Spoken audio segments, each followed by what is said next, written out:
The End of Gout Journey, Part 1. I used to have gout. The attacks came just about every month and they were simply awful. Now, I haven't had an attack for more than 2 years. I don't think I'll ever have another one ever again. At their worst, those attacks were disabling. I couldn't move, I couldn't go to work. I was literally unable to get up because even the slightest movement of the affected area was beyond unbearable. I couldn't sleep properly with bedclothes, which, in cooler weather, meant turning the heating up in the house. Not comfortable for my wife, not good for our energy bills. The causes of gout. And the real causes of gout. After my first encounter with gout, my doctor gave me the standard explanation of its causes. He said that gout was caused by excess uric acid in the blood. Uric acid is a byproduct of the processing of certain foods. The uric acid comes from the liver as a waste product. It's sent to the kidneys from where it is supposed to be removed from the body. I had gout because, in a nutshell, gout is what you get when your body isn't expelling all its uric acid. The excess uric acid forms tiny, spike-shaped crystals. Those crystals get into your bloodstream. From there, they find their way into your joints. And from time to time the immune system attacks them. And when the immune system does that, the inflammation that results is experienced as a gout attack. Also known as excruciating, awful pain. If you suffer from gout, then I truly feel for you. I know what you're going through. It's been just over 2 years now since my final gout attack. But I still remember what it felt like. Anyway, that was the doctor's explanation of gout. So far, so simple. Gout only gets worse. Over the first year or so, my gout attacks went from one attack every 1 or 2 months, to monthly, and then, occasionally, to every few weeks. I started with the standard meds, anti-inflammatories, steroid jabs, drugs to reduce the uric acid in my blood. Really, despite his best intentions, I think my doctor was simply trying things out. Treatments are offered as much in hope as in the expectation they'll do anything. But even when a drug did do some good, I knew I was just managing the condition. And I realized that for many gout sufferers this was the case. They could swallow any number of pills, inject as much steroid as their bodies could handle, and avoid every suspect piece of food and drink. The underlying problem, the actual cause of the gout, was still there, creating all sorts of problems for the body to deal with.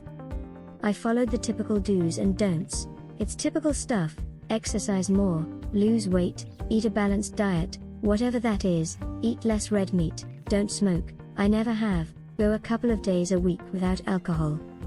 And it made precisely no difference to my gout at all.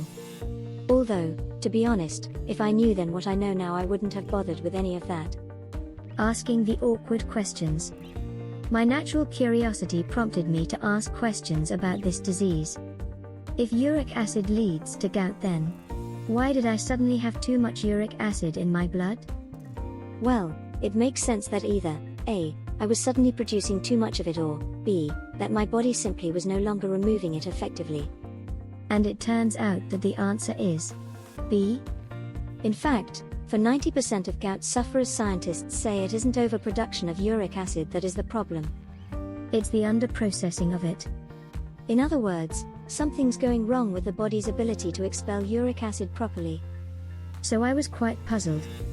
Here's how I thought about it. There was a time when I hadn't even heard of gout, much less suffered from it. Then I had gout for just over 3 years. And then, 2 years ago, I experienced my last ever gout attack. And never suffered another one. So, for a number of decades of my life, my body handled the uric acid effectively. Suddenly it could no longer handle that acid properly. And so I found myself with gout. Fast forward after 3 years of gout and, once again, everything is fine. I'm gout-free. It doesn't take Sherlock Holmes to work this out. Remember, it's not that I'm producing too much uric acid that's the problem. It's that I'm no longer removing enough of it from my body. So at first, something in my body was working, it was getting rid of the uric acid. Then it stopped working. So I got gout. Then it started working again. The pain disappeared, there were no more flare-ups, and I was completely healthy once more. But there it is, I had gout because something had stopped working. And it's that something that had stopped working that most of our doctors are failing to address. If we find out what it is that stopped working, and then started working again, then we found the key to ending gout forever. What I now know, but didn't know then. I haven't had even a whisper of gout now for over 2 years. And this is because, unlike most sufferers, I found a practitioner who tackled my gout from where it started. As opposed to just handling the symptoms. Once she'd done that, the problem of my body not processing uric acid properly was over. Bye-bye gout. I'm going to tell you about her approach now. But, first, just be sure about this. Because if you suffer gout, this probably is your experience too. Once my doctor decided I had gout, he followed a pretty standard pattern of advice, medications and treatments. Doctors all over America typically focus on 3 different approaches to the gout problem. First, since uric acid is the byproduct of the food we eat, they look at dietary restrictions on food, mostly on red meat and alcohol. The thinking is that if less uric acid is being produced in the first place, there's less for the body to deal with. That sounds a lot more sensible than it actually is. Second, gout patients try drugs that tackle the uric acid that's already made it to the bloodstream. The aim here is to help the body do its job of dissolving this excess. That meets with unpredictable results. But, worse, it's dealing with the excess uric acid, not the reason why there's excess uric acid. Finally, other drugs are offered to tackle the pain and inflammation of gout as it arises. Again, this deals with what is happening but not why it's happening.